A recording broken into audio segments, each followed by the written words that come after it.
Good afternoon. Welcome to My Son, My Veteran, hosted by Greg O'Connell, every Friday right here on JPK Broadcasting Network at 12:30. Tune in for all of your veteran services and resources that you need. Right now, we're going to take you live into studio with Greg O'Connell. Hello and welcome to the inaugural show of My Son and My Veteran. The show is named such in honor of my son, my veteran, but the purpose of the show is to honor all veterans. So it could be my daughter, my veteran, my mom, my veteran, my dad, my veteran, and so on. Many gave some, others gave more, and too many gave their all. The logo, if we could pull that up, JP. The logo, I want to point out, was designed by an incredible graphic artist named Jordan Hankinson. It's a beautiful logo. The silhouette is actually a photo of my son originally. Of course, the American flag, and then in the top left corner, a gold star with a purple heart. For those who don't know, the gold star acknowledges the Gold Star families who've lost a loved one while serving, usually what is known as a KIA, or killed in action. The purple heart is given to all service members wounded in action. I want to give thanks to Jordan for her beautiful work. If you get a chance, email her and tell her what a great job she did. But better still, if you need a graphic artist, I highly recommend her. There's few better. So go to jordanhdesigns@gmail.com. Again, jordanhdesigns@gmail.com. And thank you, Jordo. Again, welcome, family and friends. We got a little bit of a late start, but, as they say, technical challenges, and the great engineering crew here overcame all of that. I want to give so much thanks to JP and Kathy, who are just incredible supporters of veterans. What they've done to help us get started is nothing short of amazing. You'll hear much about the DAV Texas in every show. They are effectively our sponsor. When I was asked to do the show, I jumped at the opportunity. The reason is what they did to help my son in his darkest hour, frankly, is beyond any words Mr. Webster could ever provide. I have said it before, and in my mind, they saved my son from being one of the 22, which means there are 22 veterans that take their lives every day. Another goal of ours, if not the primary goal, is to reduce that number as quickly as we can. Which brings us to the purpose or mission of our show. My Son, My Veteran is designed to be a resource for veterans and their families to live a higher quality of life with respect, dignity, a life full of joy and peace. The mission is to extol the many virtues of the DAV Texas. When life seems its darkest is when these great service officers shine. And I will tell you more about DAV Texas in a few moments, but first I want to introduce my first guest, a very special lady. On Wednesday, as most of you know and likely participated in, we had a 10-hour telethon to raise money for the DAV, the Disabled American Veterans. This was our inaugural event, and frankly, we set our goal very low at just $1,000. Who knew that literally the donation site would at one point get overwhelmed? Thousands, tens of thousands listened. Hundreds donated, everything from $5 to $1,700. All told, we have cash and pledges of just over $20,000. To say the least, the DAV and all of us connected with the show were joyfully overwhelmed and moved. And in keeping with that, our first guest is a wonderful soul and mentor to me throughout my life. And she was the very first contributor. And on the phone with us right now is my godmother, and Aunt Miriam from Cedar Rapids, Iowa. And Aunt Miriam, thank you for being here today. Oh, Greg, I'm so honored. Thank you. You're so sweet. I brought you on because I wanted to share, excuse me while I reach. When our son was deployed, we got many letters from two people, quite frankly. And those two people are my Aunt Barb in Chicago and my Aunt Miriam, who's on the phone with us today. And if you can see the screen, doesn't she look beautiful? She curled her hair, I'm told. My goodness. And for those of you who've got your eye on her, forget about it. So I wanted to share with folks what it meant to my wife and I at the time when we were receiving letters. And one of the letters was dated February 4th of 08. And this was from Aunt Miriam. And I won't read the whole letter to you, but it just effectively said that we're thinking of Brian. We're thinking of you guys. We love you guys so much. He's in our thoughts and prayers. And when they say they're in their thoughts and prayers, you can rest assured they were in their thoughts and prayers. And so for everyone that's out there listening who has a veteran, who has active military, reach out. I tell you, the letter we received from Aunt Miriam and Aunt Barb were at times when, well, in our case, Brian had just been wounded in action, and it was rather rough. It was rather rough there for a while, and so to get those words of love and upbeat sort of tone it just buoyed us. It helped so much.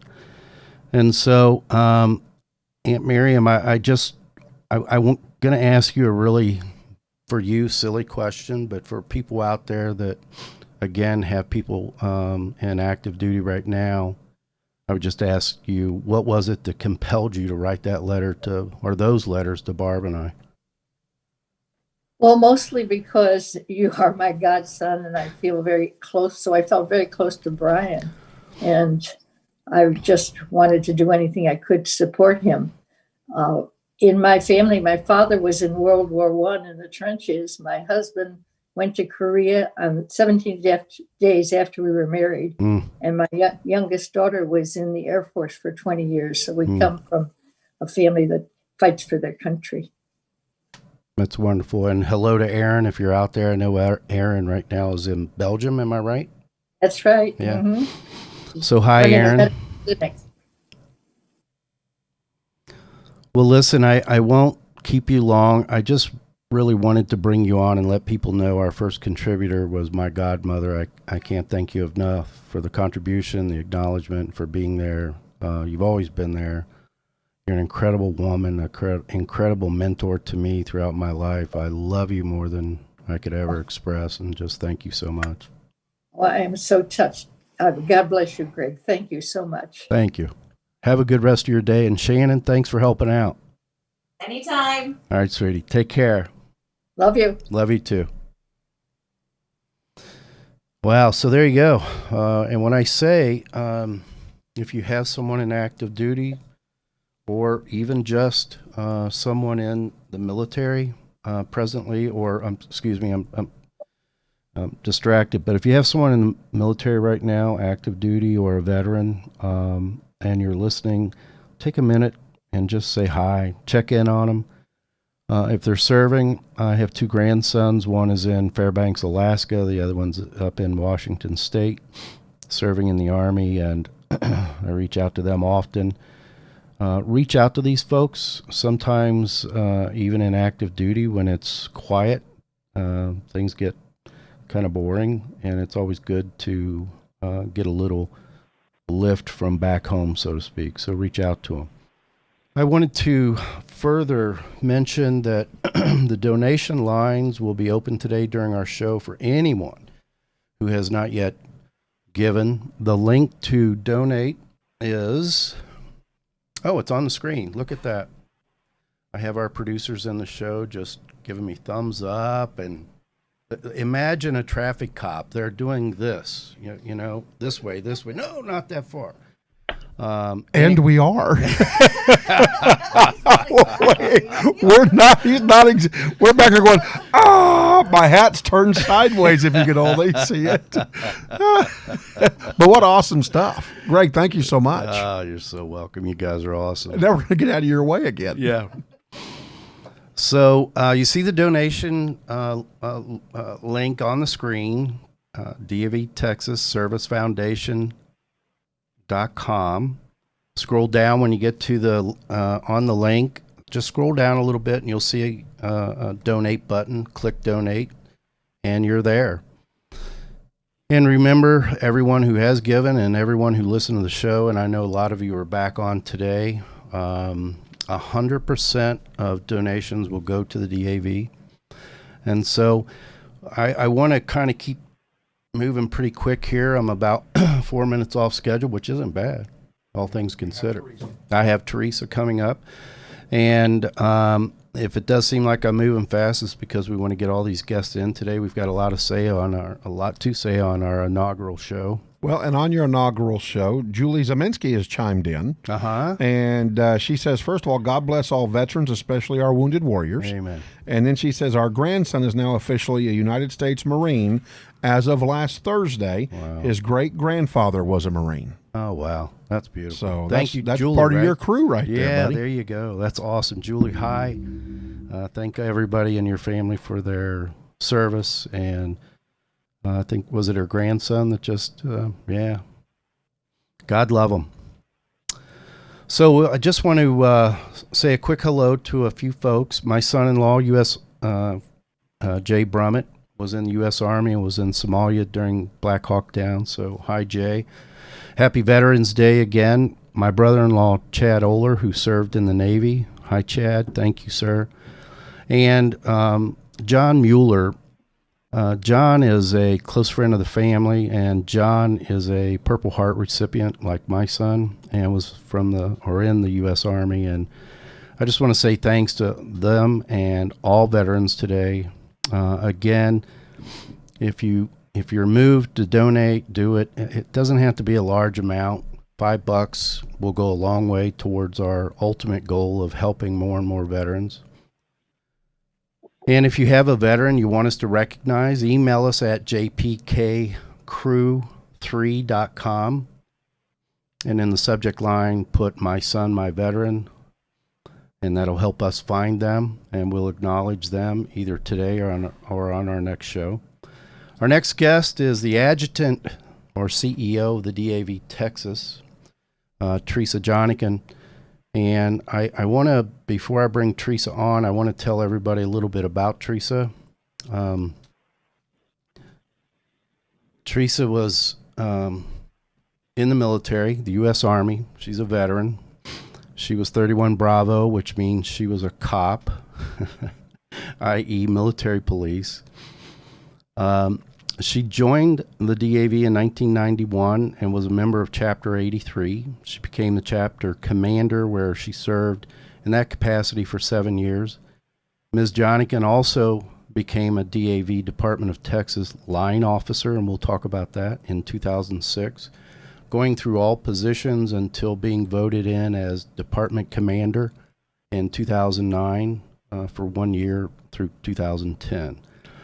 Upon finishing her year as commander, Teresa was appointed as department adjutant in 2010, where she remains in that role today. Like most veterans, Teresa is a very humble person, but I will tell you, when it comes to helping her veterans, don't get in the way. Teresa leads an incredible team throughout the state of Texas, which has some 66,000 members, and many other adjutants throughout the United States that lead over 1.5 members in the country, of which many are tuned in today, and we want to say hello to you again. Teresa, welcome, my dear friend, to the show. How are you? I'm great. How about you? I'm good. I'm thrilled that you're here. Well, I'm happy to be here. Thank you. You're so sweet. And Teresa kind of fit this into her schedule, and I'm so thankful for her doing that. No problem. As I mentioned, the DAV Texas was critical in helping my son, my veteran, Sergeant Brian O'Connell. Brian was wounded in action during the surge in 2007. A mortar round landed about 8 feet from Brian, blowing him 30 feet across a room and leaving an impression of his body 5 feet up on the wall. Knocked unconscious, Brian woke to his medic pulling shrapnel out of his body. Now, he's laughing, recalling this story to me about 5 days later when he called, and he's laughing. He said because the medic was picking shrapnel out of his body, and one particular piece was sticking a little too close to home, as he said. Bleeding from his tear ducts, ears, nose, and mouth. He had to get back up and fire as they were under attack. Just as a note, Brian's team took more fire than any group or company since World War II, something like 289 battles in just over 300 days. Fast forward, Brian was eventually medically retired, which means, in my words, broken. He could no longer, in the elite group that he was in, couldn't carry his 120-pound backpack, and Brian's a pretty strong kid. We struggled for 7 years to get Brian help that he needed. Eventually, we were introduced to the DAV of Texas, and they did in 7 to 8 months what we had been fighting for or working for the previous 7 years. Let me tell you something, all of you listening. And I want to remind everybody why this show is on. We want to be a resource for all veterans, all families. If your veteran is suffering, I urge you, reach out to your local DAV. I can tell you firsthand what a great job they did to help my son.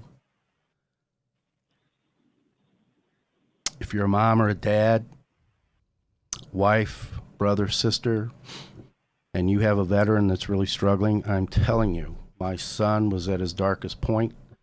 And as I said earlier, these service officers shined a light and showed him a new direction. They helped him immensely, and their leader is Teresa Jonathan. So Teresa, now that I set you up, just take a minute and tell our listeners how the DAV helps veterans. Well, I'm not sure this show is long enough. Yeah, that's a great point. We're multifaceted. The service officer group, of course, is one of our strong suits. And in Texas, as in other states, our local chapters generally have what's called a chapter service officer that we certify and train. You have to excuse me, I'm fighting allergies. Oh, gosh, you're in Texas, and then of course you the are. Department that I run, which is the state office, we have 15 what we call department service officers. I have them scattered all across the state. And interestingly, these people work for less money than they make at Lowe's. So why do they do it? Right. Because that's they a great care. point. Wow. And that's, I got to tell you, that's a big part of this conversation today. So go on.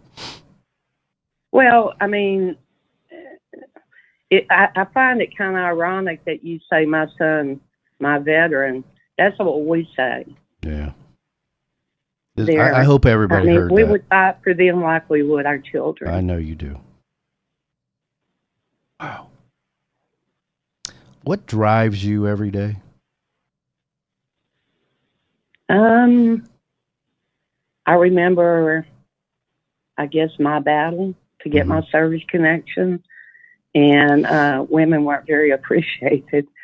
So it took me a long time, and then I found DAV. And now I'm 100% and have been for many years. My son is also a veteran, service connected. We just now got his 100%. He was in the Air Force. my mom and dad were in the military. It's the satisfaction. It's just seeing that person that, like your son, who struggled and had lost hope, and suddenly we can help. Yeah. And that's really a good way of putting it. He had lost hope. And when I say they're at their darkest hour, it's true. And we were there with Brian. We traveled this journey with him, reached out to congressmen, senators, everybody we knew. I will tell you, Kathy, who's a part of this show, she's the Kathy of JP and the crew. Kathy has been my friend for almost 20 years. The work that she did to help us ultimately was felt for sure. And I want to say a special hello to Amberly up in Cincinnati at the corporate office. I had made a connection with Amberly and reached out and told her what Brian's issues were, and she immediately reached out to your office. And I tell you, within, I want to say 24 hours, Brian was assigned a service officer, Andy, out of the Waco office, and Andy is a veteran, right? All service officers are disabled veterans. Say that again. Every person hired by DEV or that we certify is a disabled veteran. And so it means there are people who they themselves, like you, Teresa, have fought the fights.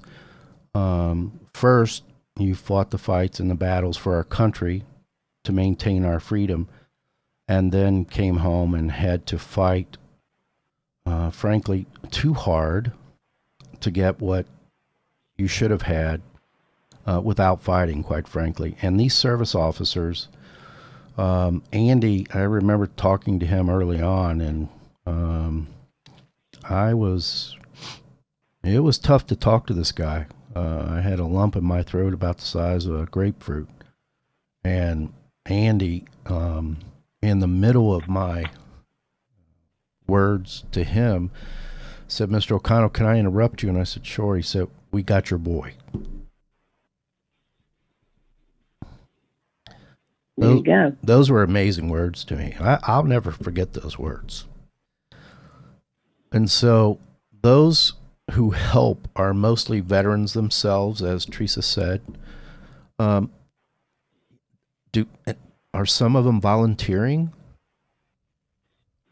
In our chapter service officer, right, they're all volunteers, and I've got a few chapters that they have 7, 8, 9 that work out of their building and make appointments, and they're awesome. I mean, these people come in and out of their own life, and they sit down with veterans, 4 or 5 times a week. They'll open their office. The department service officers are paid. Like I said, right, they can make more at Lowe's. Oh, gosh, yeah. And national service officers, which is where Andy is. Of course, they're paid by the national organization. Okay. And they're accredited. They have a higher level of training than, the department does. Right. But my department people work hand in hand with the National Service Office. So got it. It's just a really cool thing, the way it all works. Chapter turns into national, or NSOs as they're called. Our department turns into NSOs. And that way they can overlook everything to make sure nothing was missed. They're just fantastic people. The entry pay for a DSO, department service officer, is $11 an hour. So, it's got to be in their heart. Yeah. They're not there to get rich or famous. Amen to that. That's for sure. And Teresa, since we've known each other, I said to you right up front, I'm not here to poo-poo anybody, any organization. We want to lift up we want to highlight, we want to focus on those who are truly effective. And, you know, it was just a shame, you know, when we talk about what these folks earn versus what they might earn working for the government, if you will. And I'm not going to say anything. It just, what happened to Brian in 7 or 8 months, dealing with and working with volunteers, or Andy, as you said, who certainly makes something. I think the bigger issue that I want to magnify, or again, throw some light on, is what you said. They don't do it for the money. And so I want to say this again, Teresa, and correct me if I'm wrong, there's just not an issue you guys can't help with or figure out. If you don't know or have an answer, you're going to try to find an answer to the best of your ability. Am I right about that? That's right. We don't give up easy. And I'm telling you, folks, we're pretty hard-headed, actually. You know, if I didn't know you, I'd swear you were from Lufkin, Texas. I am from Lufkin, Texas. And redneck capital of the world, right? Well, I don't know if it's redneck capital, but it's certainly a capital of some great people. I'd say that. No, I know, sweetie, I know. Well, if I may for just a moment, Teresa, this is JP of JP Kathy and the crew and JPK Broadcasting Network. The two of you having this conversation today has created already an opportunity for one of our listeners. They wish to become a part of DAV Texas and volunteer and help. And so we've got her in the feed. Julie Zeminski, thank you so much. Absolutely. And so look what you guys are doing already. I'm going to give, Julie, I'm going to give you an email address for Teresa. Teresa, I know that's fine. Yeah. And it's really simple. I guess I'll just go ahead and do it now. Why don't you do it, Teresa? I know it's adjutant at, but go ahead. It's adjutant at davtexas.org. And on the volunteer aspect, we have a program called LVAP, which is Local Veteran Assistance Program. And we can get someone signed up into that, and they get credit for their hours. It's kind of hard to explain. Like, let's say that your neighbor is a veteran who cannot drive and needs to go to the grocery store, or needs their yard mowed, or needs a way to the doctor, or whatever. Right. Then you can get credit in LVAP just for that. You don't have to go to a chapter, or you can do it anywhere. Okay. And just keep a list of what you do and turn it in to me. Right. That's a newer program. It's only about 3 years old, I think, roundabout. And we were trying to make it where, because there's not a chapter in every town, that people could still help veterans while still getting credit in a roundabout way. Sure. And that's important to us, because when we go in front of Congress and that sort of thing to get and protect the benefits of veterans, we can say, look, we got 1.5 million members. We did blah, blah, blah hours in the volunteer work. We saved government this much money by doing this for the VA or the AVS. And that gives us strength. Yeah. And credibility. Absolutely. Exactly. Yeah. And it makes the IRS happy too. Right. Exactly. Exactly. And when you say credit, that's effectively what Teresa's talking about. If you work and you give of your time, it's a tax credit when you're doing your taxes every year. So whether you want to use it or not is up to you. Some people do, some don't, but you'll learn it. And let me just say that the goal here for this show is to be a resource for veterans and families. I'll just keep saying that and saying it and saying it. And Julie sees it. I know others of you are out there emailing us now as we're on the air, and anything you do is a huge, huge help to the DAV Texas. Am I right, Teresa? Yes, it certainly is. And, you know, I have my dreams of where I'd like to be, and that would be a chapter every 150 miles, and my membership be twice as much, and to be able to get enough corporate or donations where I could have 30 DSOs. I mean, those are my dreams. I won't live long enough probably to see it all happen, but it's there. And we have veterans and with disabled veterans. And surprisingly, I don't know if you're aware, Greg, but a lot of people I have helped were Vietnam veterans that came in to my office in their late 50s because they didn't want a handout before. Right. And this is a benefit. It's not welfare. Right. And it's interesting you point that out. And I want everyone to know that my son was that way. As he said, when the DAV got so involved, he's not special. He's not unique. So many of them out there who are not getting the assistance, they earned it. And I think that's really important for everyone to know is this isn't a handout. Listen, you put yourself in harm's way. And let me talk about that real quick. When Brian was deployed, he gave me an example. He said, if there's 100,000 troops in country, 33,000 of us are combatants. The other 2/3 are in support of. And as he said, you know, Dad, we could not have done anything. We would have been so ineffective if we didn't have the help of everyone, including 31 Bravo, and regardless of their MOS or whether it's Marines or Navy, Air Force. Oh my gosh, the stories he would tell about the Air Force is just incredible. So everyone has earned their benefits, and make sure your family member, if they're not getting it, do what we did.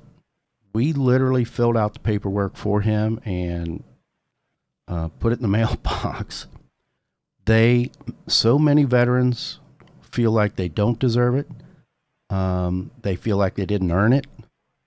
They have. If you're listening out there, and I know you are, I see it, and you're a family member, get them the help they need. I want those veterans who are listening right now, who are struggling, I want you to know, if they can help my son as they did, I promise you there's help out there for you. Not only help, there's hope. So get out of the spiraling down sort of life and get back in the fight. Let the DAV help you if you're struggling. So Teresa, I love it that you came on. Thank you. I'm sorry we delayed you a bit. That's okay. If you're okay with me doing so, I'd love to bring the Andys of the world on the show in the future and talk with them and other service officers, national or local, it doesn't matter. I want to highlight somebody from the DAV every show so people can really get to know the DAV, what they do, and hear from them as well the same thing that you have said, and that is why you do it. You do it because you yourself are a veteran, and you know the veterans out there who have suffered and need the help. So if you're okay with that, I'd love to do it. Absolutely will. You're awesome. Teresa, you're a gem. Thanks for taking time out of your already filled up day here to speak with us. I do look forward to having you again in a couple of weeks to come on. Thank you for what you're doing for us. No, I want everybody to do, you don't have to do what I'm doing and have a podcast, but get out there and help them. If you see a veteran today, I'm not going to be cheesy and say give them a hug, but if you see a homeless veteran, give them a meal. Do something. Help these veterans. They fought for us and did not leave the line until they were told. they battled. It's time for us at times to battle for them. So, Teresa, thank you. God bless you. Have a great day. Thank you so much. Well, before Teresa hops off, she might want to hear this. Ryan Riesenberg, who is tuned into y'all's show as well, says, I'm 100% service connected as well. And the DAV played a big role in helping me get the benefits that Americans have approved through Congress for us. So that's a note that you're doing the right thing for the right people. That's incredible. Good Thank you, to hear. Ryan. Thank you, Ryan. Teresa, thank you, my friend. I All love right. you. You're awesome, and I will talk to you again soon. And by the way, say hello to Jen, your assistant. She's incredible. Every time I call her, she has the same spirit as you. It's just a can-do spirit, so thank her too. I will, and I was lucky to find her. Yeah, I'll say. All Thanks, right, my y'all friend. have a good day. We will. Take care. All right, Bye-bye. bye-bye. So I think, is Todd in the queue somewhere? No? Okay, that's fine. So we are going to have a next guest is, what about Gary? Is he in the queue yet? Okay, well, we're good. Let's see, hold on a sec. I want to, yeah, go ahead. I was just going to say, for the first show, Mm-hmm. you have already touched so many lives by bringing My Son, My Veteran. It's amazing the number of vets. My grandfather had to almost fight the U.S. Army for 20 years to get his benefits, and finally got them. And then they didn't give him the back pay. Yeah. And my grandmother fought and fought. And they could have used the money for my grandfather was in the Army Air Force 101st Airborne. And all throughout World War II was a paratrooper. And he was dropped. As the enemy would withdraw, they would drop him in to build an airstrip, a temporary airstrip, so they could get air cover in. Right. And his feet went from a size 12 to a size 17 and a half because they flattened completely out, and he had to have special orthotic sandals. Lord. He couldn't even wear shoes with covers. Oh my God. And they needed the money for the medical and the help. And That's it was amazing. just, I wish he'd have been connected into a resource like DAV, where they could have helped him, accomplish that. Yeah. We do have Gary in the queue, by the way. Okay, good. And I want to say something about that. We had a client, Kathy. We were working together at one point. This was 2007 at the time, I think. And this client was a Vietnam veteran, and he was just a good old Southern boy, if you will. I can still see his face. He was, at the time, 13 years ago, he was 63, struggling mightily financially. And he and I got to talking once, and I discovered he was in Vietnam. I discovered that he was affected by Agent Orange, and the benefits that he was given was just peanuts because of his disability rating at the time was about 31%, when in fact his disability rating was over 100%. And so even back then, 13 years ago, I thought this is crazy. So I did some research, found out, got him connected with some folks, and within about 6 months, they had that fixed. And once again, because of the DAV, this guy then became 100% disabled. He deserved this. Agent Orange. He had been fighting cancer on and off since the day he left Vietnam, and suddenly his disability pay changed his life. He could go to a doctor and he could get treatment. Not only that, but he lived 3.5 hours from the closest VA hospital. And so got that changed so that he could go to local doctors and get treatment, etc. So there's so many out there who have suffered, who are suffering. I'm telling you, folks, the DAV can help you. reach out. Once again, Teresa's email was adjutant at davtexas.org. That's adjutant at davtexas.org. In the subject line, again, if you put my son, my veteran, it'll make sure it gets to the right place. Not that it wouldn't, but maybe a little quicker. I don't know. Probably not. I will just tell you, everybody's treated the same through the DAV. Everybody's critical to them because they were critical. So with that, I'm told our next guest is on the horn. And, again, the goal of our show is to be a resource to veterans and their families. And in doing so, we will find different companies, different organizations who can help. Teresa has been helping with some others, veterans that we're working with, and we found different organizations to help these folks. Not everybody's a cookie cutter, but I will tell you, ultimately they're going to get what they deserve and have fought for. Our next guest is a Marine veteran himself. His name's Gary Larue. Gary is a partner in Master Network's Texas North region. I like this company.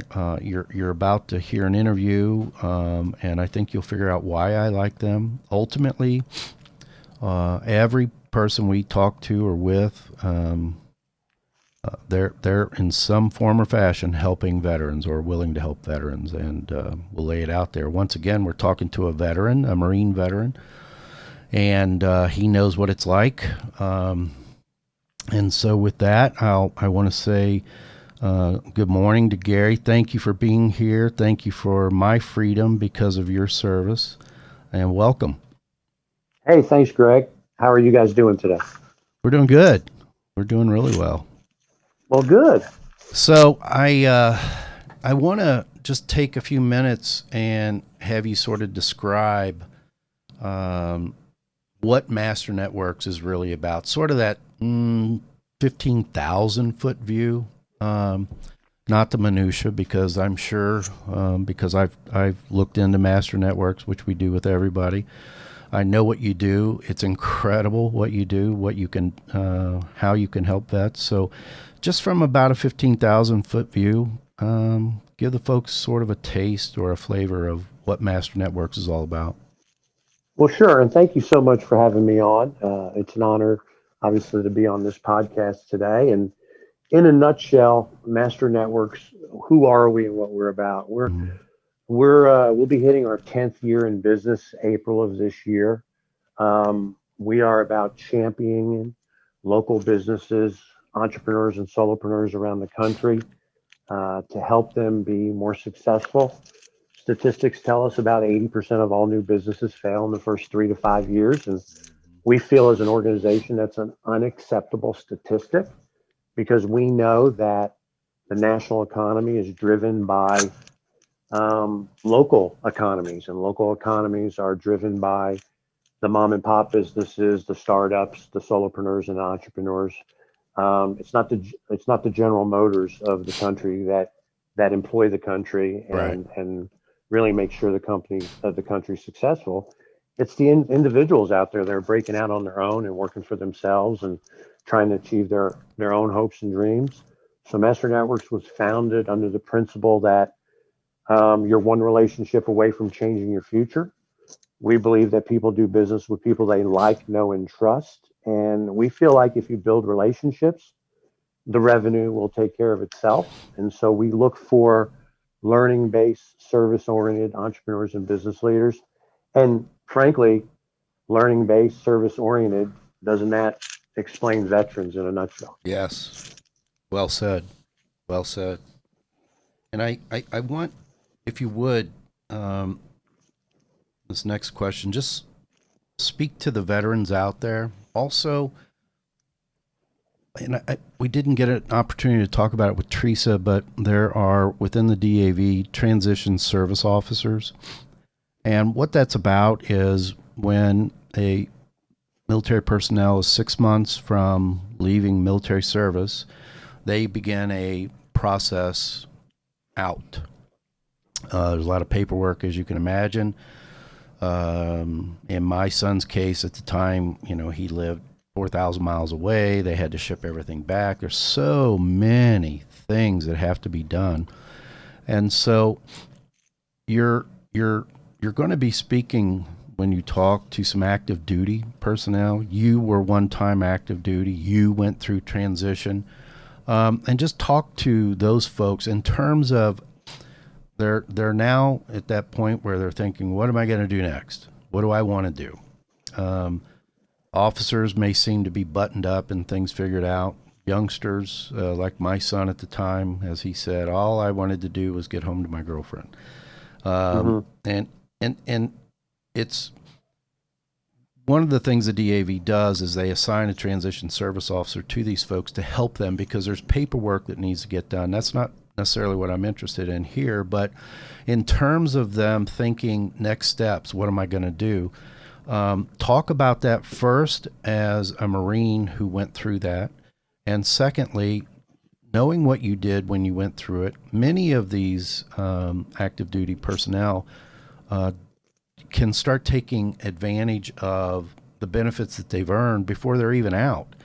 And so some of those could be education with respect to business or monies that they've earned that they can use to start a business. So that's really kind of where I'm focused here is that talk to those folks that are 6 months from getting out, 3 months, 4 months, 2 months from getting out. And as they're transitioning, talk about the process, but then how can Master Networks help that? It's interesting you should mention that because, when I served in the Marine Corps, it was in the 80s. And, the transition process, from what I've heard from some people, it's the same as it was then. And some people may have experienced something a little bit different. But you like your son was talking about, you just want to get back home, whether you Right. get home to your girlfriend or your family. You realize that's a chapter in your life, that door's closing, that chapter's ending. Mm-hmm. For whatever reason. You're not making the military your career, or you are, and Right. now what's next, right? Right. And there is a transition from military life to civilian life, and there's not that much preparation for that. Mm-hmm. And even though you're filling out paperwork and you're going back home, let's say while you're in, a part of your paycheck went to an educational fund because you're Right. going to go to college, or let's say, for example, you served in a skilled field. Maybe you're an MP and you want to apply for the local police force when you get home, Mm-hmm. or the sheriff's department, or a fire department, or something like that. A lot of that you're left on your own to do. Mm-hmm. They may do okay, here's your separation paperwork, and where do you want your household effects moved to, or your personal effects shipped to, Right. or your final paycheck. What's that But in called? What regards, is that called again? I'm sorry. What is that whole process called when they're moving? It's probably different for Marines, or was it MEPS or something? Yeah. So, Yeah. but Sorry. Go ahead. outside of that, what are you going to do for your life? What are you going to do for your career? They have a career planner while you're in. Right. If you're going to change your MOS, or if you're going to re-up, and Right. but in order to get out, there's no one really helping you with, okay, here's your field in the military. How does that translate to the civilian life? Or more importantly, what if you're on the front lines and you're really battle tested, you're a war fighter. Right. There is no transition for those skills Right. in the civilian world. Right. And what you find a lot of times is a lot of young men and women were trained, and the government spent hundreds of thousands of dollars to train them. And then you get home and you find out that none of those skills transfer or translate, Right. or more to the point, they just look at you as your age. Right. And although you had a tremendous amount of responsibility in the military, none of that responsibility is transfer Right. to any civilian jobs. And Right. so, that's why I think, to this point, I'm in my 50s. I've never used, outside of the educational fund, and I put money aside in the Marine Corps, I still haven't used any of my veteran loans, Right. for a home, or I've never been to the VA. There's so many things that are available, but if you don't avail yourself or know how to avail yourself, Right. or you don't feel that immediate need, Right. I literally have not received any mailings from the government saying, Right. "Hey, you still haven't used these benefits. Don't Right. forget you've earned these. Don't forget you can still use these." And Right. so Yeah. that's why I think the DAV and some of these other veterans organizations are so important, because there's people out there that have a need, but they don't know where to go and they don't Right. know how to avail themselves of those needs. Right. Um, how can Master Networks help a veteran or a returning service member, even if they've done 20 years and they've retired and they seem, like you said, an officer, they seem to be buttoned up? Right. You're still maybe your home of record. You've been gone for 20 years. You've been gone for 4 years, Right. and your community's changed, Right. right? Right. How do you reintegrate into that community, and where do you go? And that's why I think a network of like-minded individuals, a network of people that truly care about you and want to see you succeed, regardless of what industry you're in, is your best bet, because statistics tell us the average person has somewhere between only 200 to 300 names in their phone. Mm-hmm. And if you can get in front of a room full of 20 to 50 people and they all have 300 names in their phone, your network is so much stronger, because you have a group of people that are now reaching out for you. They're spreading your message. They're connecting you to other people that can help you land on your feet, help you get a job, help you advance your career, help you start a business, Right. help you get new clients, help you Right. get new customers. Right. And so, the community by itself, metaphorically and physically, can put their arms around you to help you achieve, your next chapter in life, whether Mm-hmm. that's business or whether that's medical needs, or whether you just need people in your community to care for you. Right. And I want to point something out with regard to networking with other individuals, sometimes like-minded, and specifically, you've got about roughly 900 to 1,000 members in your region of North Texas, if I'm not mistaken. I'm just wondering, what percent would you say of those are veterans?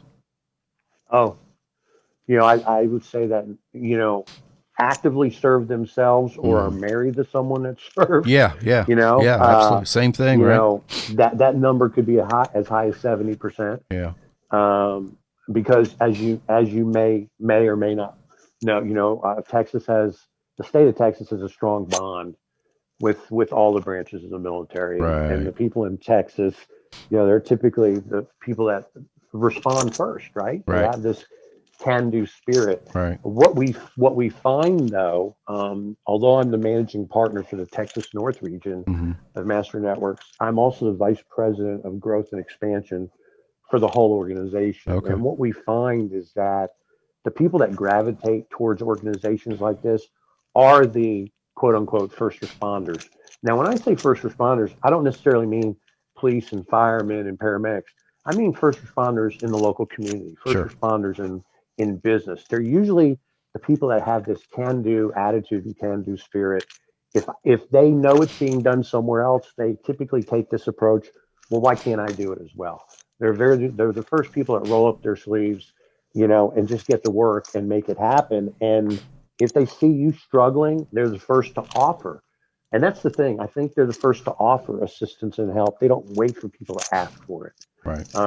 They see a need, and So, they fill that need. mm-hmm. And so, the organization is a nationwide organization, and we're focused on, obviously, expanding the opportunity for entrepreneurs and business leaders to be successful. Mm-hmm. And a lot of veterans have a skill set, they have an ability, they want to be in charge of their own destiny, Mm-hmm. and there's a certain amount of freedom associated with owning your own business. Sure. They understand how to work within a system.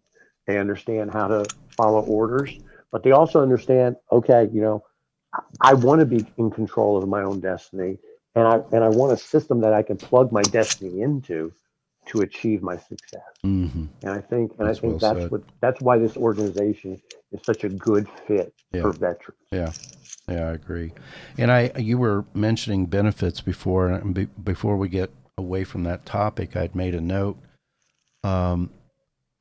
Post 9/11 GI Bill, for those who have served since 9/11, that GI Bill is absolutely incredible. A lot of them, I know Brian, his first year, if he put in an extra $100 a month, so $1,200, he would get an extra, I want to say, $80,000 in benefits over his lifetime. And so when he got out, and I'm probably wrong, but I think I'm fairly close. I think he had about 150 or 60,000 in educational benefits. And then you mentioned the state of Texas, the way they take care of their veterans here, they throw in extra dollars for that. So, again, to your point, they earned it.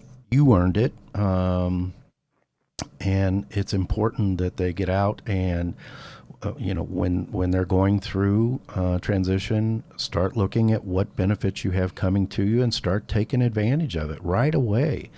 Because there's a pipeline, right? Yeah. And you have to fill it, and there's a waiting period, and there's response times, and all those things.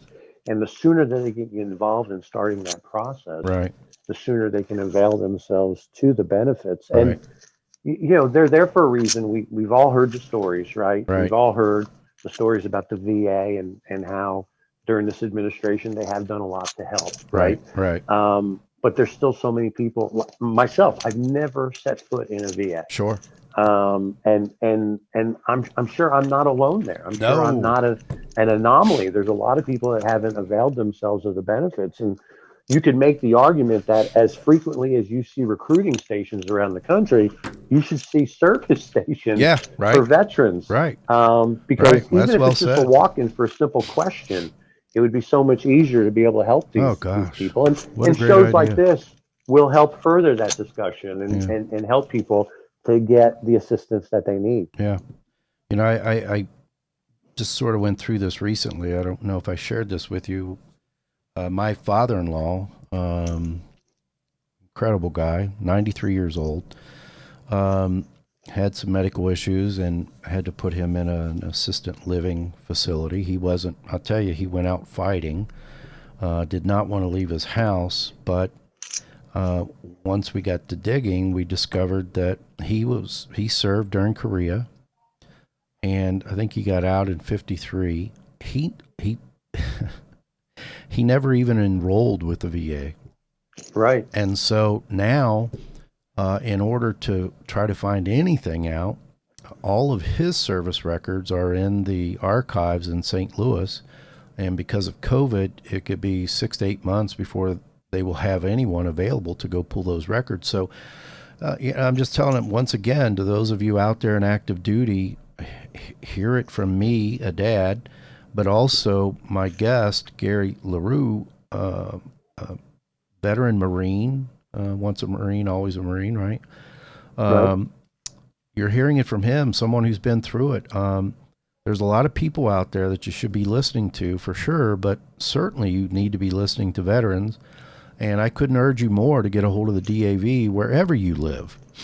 And we know this show's going out through a lot of military bases around the world. We know that. So if you're transitioning out in the next 6 months and you're in Ramstein, we're talking to you too. Start the process. Right? Exactly. Start the process. There you go. So, Gary, I was in business for years until I decided to retire and wanted to help veterans for the rest of my days. And I know from my years of business how difficult starting a business truly is. Building it successfully is dependent on wise use of whatever cash you have available. There's a reason why 80% new businesses fail in the first 5 years. The statistic is 93% fail in the first year. So if 100 companies start this year, 93 of them will fail. And gosh, I don't even know what COVID has done to that. But that said, one critical expenditure and drain on cash is marketing. And when you're contemplating marketing, the metric used for that is return on investment, which is to say, if I spend, $10,000 for an ad campaign, which frankly, you and I both know is not a lot of money. If I spend 10 grand, what's my return on investment? Well, it needs to be, in terms of revenue, I would want to see somewhere around 8 to 10 times revenue. And so when we're looking at return on investment, and I know what a huge drain that can be on cash flow, making sure that that part of your P&L, your operating statement, is well managed, and I think that's a key part of all of this. The reason that businesses fail is that they run out of cash. And so, would you agree with that? That's a pretty big deal. That managing cash is critical, and marketing is even more critical. Yeah, I mean, and listen, there's no secret that there's a ton of great businesses that are started every year because of the entrepreneurial spirit, and someone has a great idea. And businesses typically don't fail due to a lack of good ideas. Right. They typically fail due to a cash flow issue, i.e., maybe their initial investment was not accurately explained. Right. For example, they thought they could launch a business with a certain dollar amount, and it literally took twice as much. Exactly. Right? Yeah. Because it took them that much longer to get their pipeline going, or Right. people weren't essentially beating down their door to buy their product or their service. Right. Right. And then when you're trying to get into a new market, you're looking at the existing companies, and you try and figure out, well, what are they doing that's successful? Well, let's just copy that. Right. Well, the reality of it is there are companies out there that you'll never be able to copy, Right. because they've been around for a long time, and they may be dropping $20,000, $50,000, $1 million, $200,000 a week, right, a day yep, on advertising and marketing, and you just can't compete with that. Absolutely. Now, that's the bad news for a lot of startups out there. That's the bad news for solopreneurs and entrepreneurs. But here's the good news for them. It doesn't matter how much your competition is spending in advertising and marketing. It literally is inconsequential. And the reason why is because the most powerful form of advertising known to mankind, right, still to this day, is Yep. word of mouth advertising. Yep. There you go. People do business with people they like, know, and Right. trust, and your circle of influence is more powerful than a company spending millions of dollars to hire an out-of-work actor, a retired athlete, or a cartoon character to talk about their products Right. or their services. Yeah, heck yeah. But that's the direction they go in. Right. And the truth of the matter is, if you're getting clients or customers based on price only, you're going to lose customers and clients based on price only. Right. What do I mean by that? Well, when people spend hundreds of thousands of dollars on marketing and advertising, what happens when there's a downturn in the economy, when there's a downturn in their particular industry, they're not insulated from it. Right. By spending all that money on advertising and marketing, they're essentially taking the approach that we have to sling enough mud on the wall for some of it to stick. Right. And there's no science to that. There's no marketable return on investment that they can bank on. It literally is a crapshoot. And what most companies end up doing is throwing more at it to get the numbers that they want. Well, most entrepreneurs can't do that. Right. Well, the truth of the matter is very simply this. In this day and age, in this year with COVID, people need to isolate themselves at times, but they need to insulate their business. Oh, well said. I like that. And how do you insulate your business? You insulate your business through your network. Your network is, and when I say network, I don't mean IT. Right. I mean your volunteer army, the people in your community that like, know, and trust you. The people in the community, when you start getting word of mouth marketing and word of mouth advertising out there, that's what smooths the bumps out, the highs and the lows from a business. The people is what insulate you from the vagaries of the economy and the vagaries of your particular industry. The people that lose market share because they can't spend the money on advertising anymore, had they spent that effort on building their network, they would be more insulated from the ups and downs and the whims of a particular market. And so what we found, and this may shock your audience, last year in Master Networks, the Texas North region did about $3.8 million in return on investment just back to their members. Now, to put that in perspective, in a typical networking situation, a realtor that sells a $500,000 house, in a lot of networking organizations, that realtor would report $500,000 of return on investment if that deal came from the network. Well, we believe that that's funny money. That's money that went to Wall Street. That's not money that stayed on Main Street. Right. What we want to do is we want to find out how much money did that realtor actually keep. Sure. Most realtors get about a 3% commission.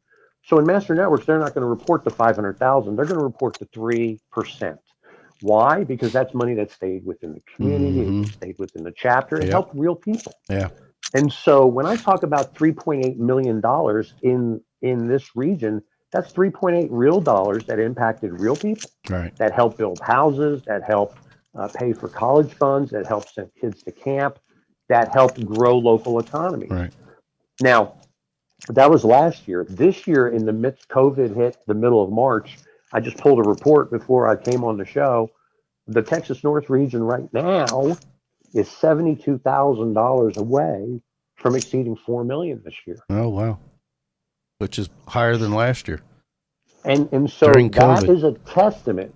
That's a testament to your network insulating you. Right. Right. As you may have had to isolate during part of the year. Right. The relationships is what smoothed out the peaks and the valleys and allowed people to continue to build business and write business and impact those local communities. That's just one story. Yeah. We have regions all around the country. And so, you started this segment asking me about marketing and advertising and how companies fail because of that. Right.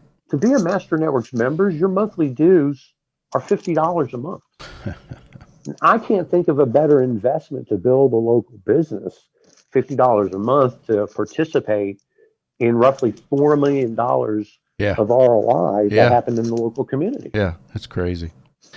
And Gary, my producers are panicking over there. They're up and down in their chairs, and they're trying to get my attention. I'm just not listening because I'm so intent on listening to you. But I wonder if you would be good enough to come back next week and let us talk some more, because I have more questions, and I think our listeners want to hear more about again, using their post 9/11 GI Bill and those benefits. They may have some money there that they can start a business, the prudent way to start a business. There's people they need to talk to in the business, talk to accountants, talk to attorneys, and talk to marketing gurus like yourself and your company to ask that big question: what's the best way to get the biggest bang for my buck? So I would love to have you back if you're available next Friday. We can, my folks will contact your folks and we'll figure it all out if we can do that. Hey, listen, if I can help some veterans transition, I'll be more than happy to make myself available next Friday. Well, that's awesome. You're awesome. So, folks, Master Networks, North Texas region, as Gary said, there are chapters all around the country, and Gary and I will talk more about that next week when we're on the horn. Gary, I want to say once again, thank you for my freedom. It was your service that helped to ensure that even still today. Thank you for that. Thank you so much for coming on, making yourself available for this call today. Thank you so very much for what you do. Look forward to talking more. Sure, and if I could real quick, just anybody that's listening, if they're available to join us next week, if they want to do some research, they could go to www.masternetworks.com. There's plenty of information there to get more information, and they could contact me directly at Gary Larue at masternetworks.net. I'd be more than happy to answer any questions they might have and help them out. What was that, Gary Larue at Masternetworks? Masternetworks.net. Okay. Very good. Folks, reach out. I know this company. I know what they do. I see a huge value in it. Couldn't speak higher about it. And so, Gary, once again, thanks so much, and I look forward to following up again next week and chatting some more. And reach out, folks. They can help you. Gary, thank you. Greg. You bet. Have a good day. All right, bye. So we're going to wrap. No?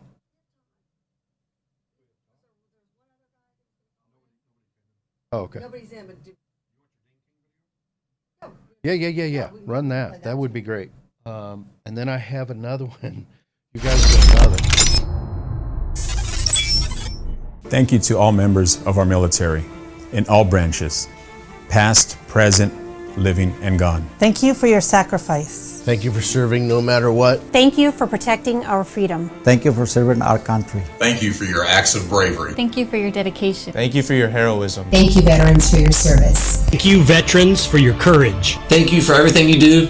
I know the sacrifice is great. I myself is a veteran, and I just want to thank y'all for everything. We wouldn't be here without you. We wouldn't be able to live in this amazing country. Thank you for your selflessness. Thank you for your sacrifice. Thank you for your patriotism. Thank you for your commitment. Happy Veterans Day, everybody. My name's Todd Sudek. I'm the president of the Ding King Training Institute, and I just want to thank you for serving our country, for all the men and women that have honorably protected and served and sacrificed for us. All of us Americans appreciate you, particularly everybody at the Ding King. God bless you, and we love you. Gives me chills every time I watch it. When they sent me that the other day before the telethon, just out of the blue, I wasn't ready for it. And oh my God, I was choking up. Here's a great, again, organization. We talked about them on Wednesday. Todd was good enough to come on the show a couple of times.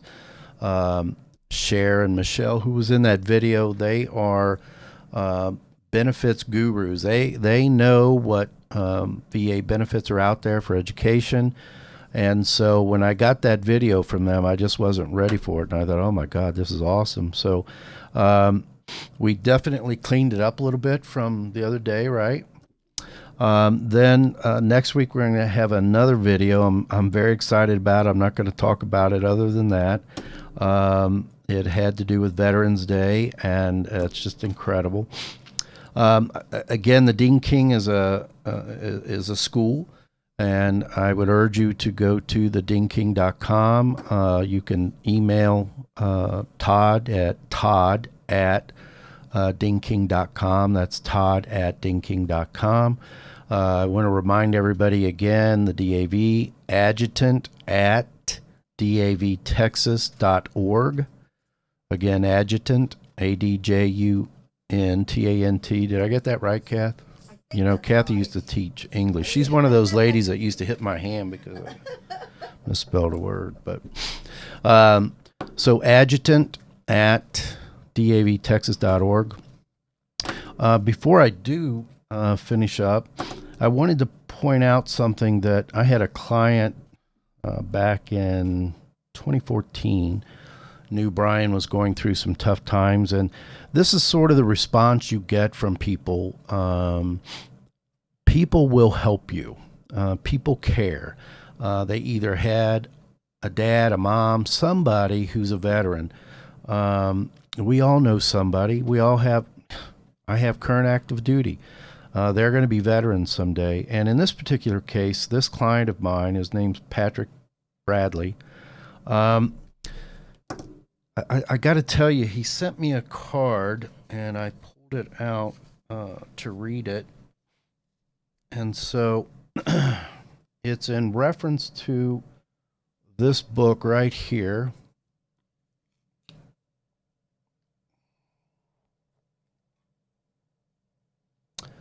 Flags of Our Fathers. That book was written by James Bradley, his brother, and his dad is in this raising of the flag on Mount Suribachi. This is his dad right here. And their dad passed, I want to say, in 1992 or so. They were going through his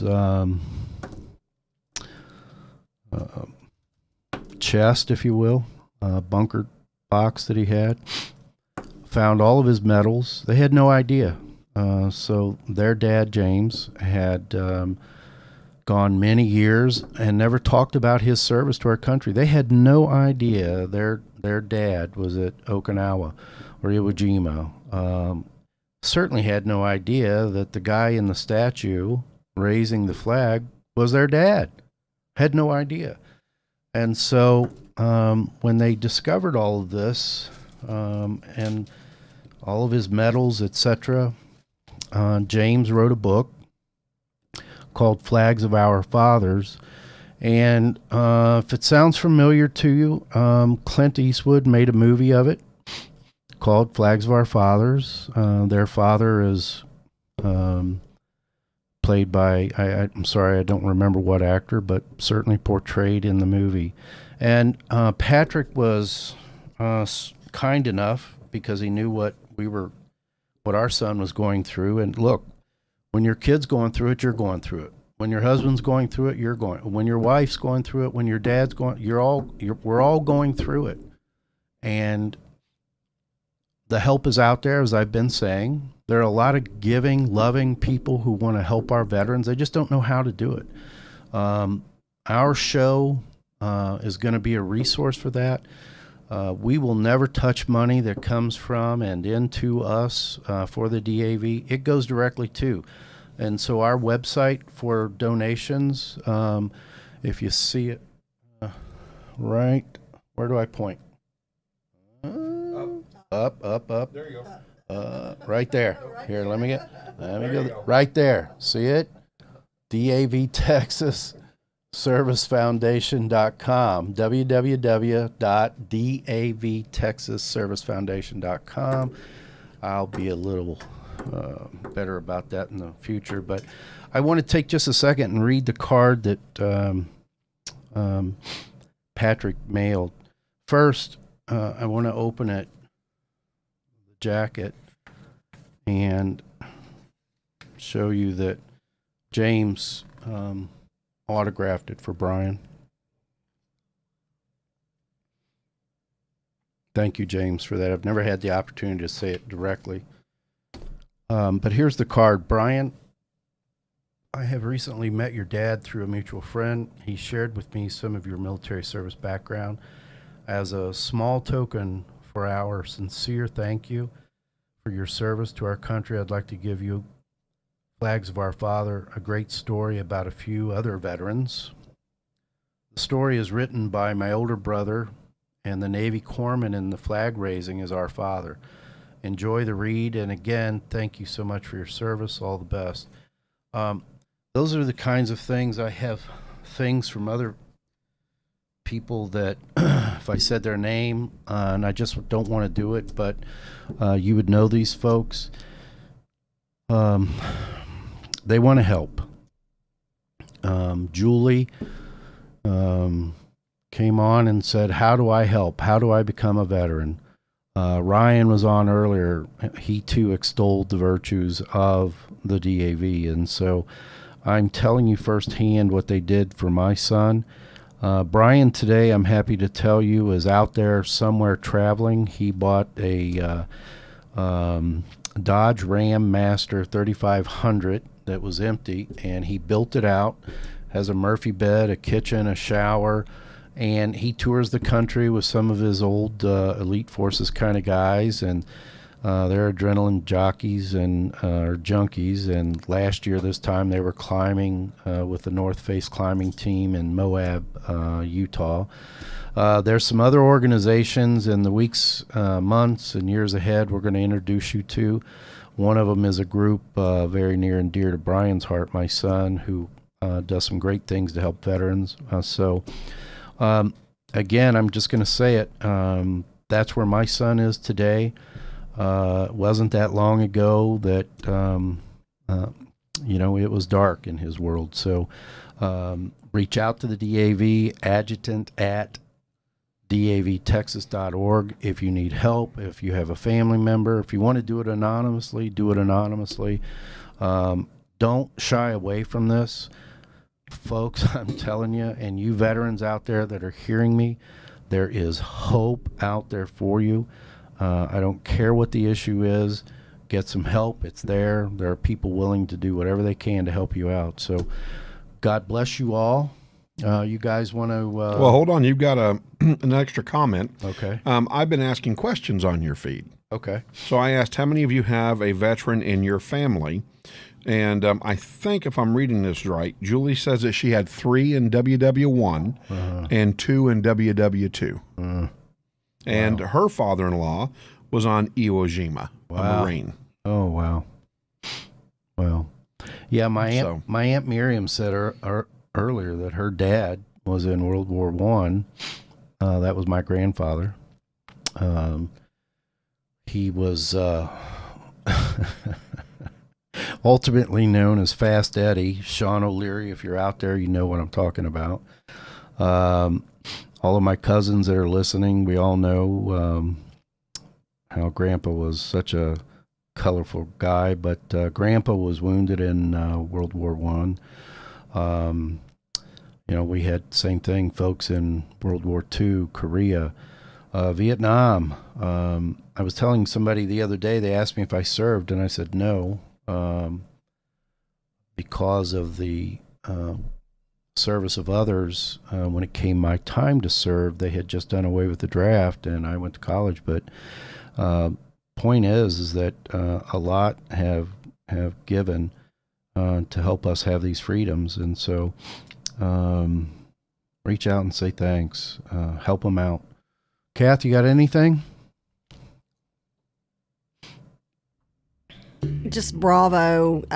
We're very proud that you chose to come to the JP Kathy Broadcasting Network, JPK Broadcast Network, to put this show on. This is an extremely important show. Are we gonna have some fun? Yes. We're gonna have a good time. Yeah. Are there gonna be some tears? Yes. Because this is emotional. This is about those who protect and serve us and who have protected and served us.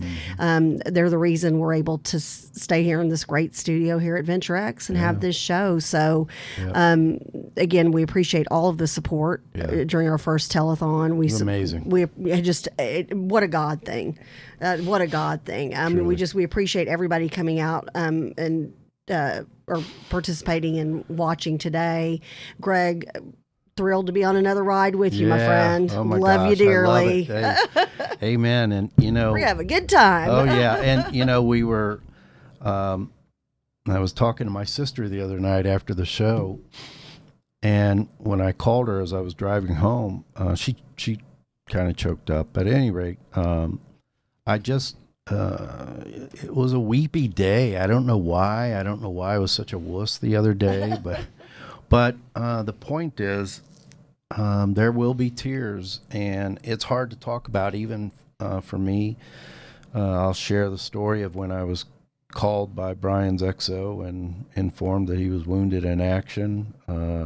Boy, that's just not a phone call you want to hear. And there's a lot of you out there who've had that same phone call, but for the grace of God, there are so many out there that have had the worst phone call. It's actually where they come and knock on your door. I think of the Sullivan brothers back in World War II, 5 of them on the same ship that went down, and others.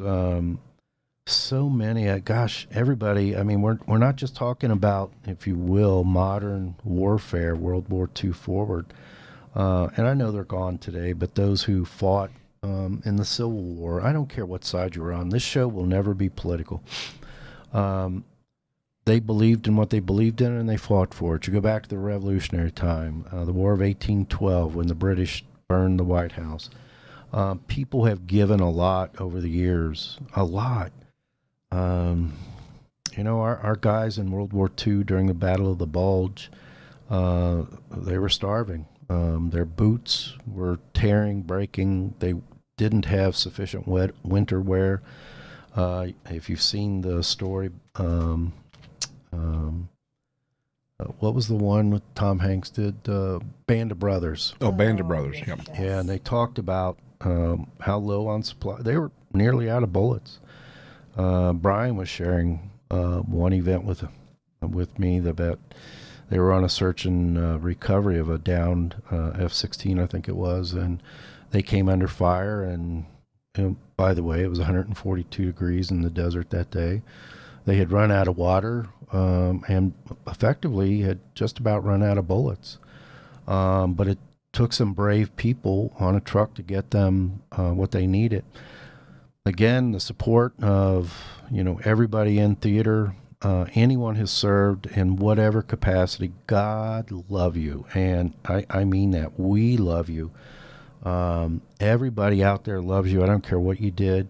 And what we're going to do in this show is we're going to wake up America and get everybody on the bandwagon. We are going to drive down the 22 to 0, and in the process improve the quality of the lives of our veterans and their families. So if you guys are good.